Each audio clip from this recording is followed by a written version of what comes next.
ఒకసారి శ్రీకృష్ణదేవరాయలు తన పెంపుడు కుక్కతో పెద్ద పడవలో ప్రయాణిస్తున్నారు. కుక్కకి సౌకర్యంగా లేదేమో మురుగుతూ తెగ అల్లరి చేస్తూ విసుక్కున్నారు రాయల్ వారు. కుక్కని అదుపులో పెట్టడం ఎవరి వల్ల కాలేదు. తెనాలి రామకృష్ణుడు వచ్చి, మహారాజా, తమరు అనుమతిస్తే కుక్కని నేను అదుపు చేస్తాను అన్నాడు. సరే అన్నారు రాయల్ వారు.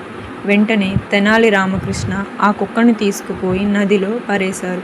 కుక్క ప్రాణభయంతో ఈత కొడుతుంది. కాసేపు అయ్యాక కుక్కని మళ్ళీ పడవలోకి తెప్పించాడు తెనాలి రామకృష్ణ. అంతే, కుక్క ఒక మూలకి పోయి మొరగకుండా, అల్లరి చేయకుండా ముడుచుకొని పడుకుంది.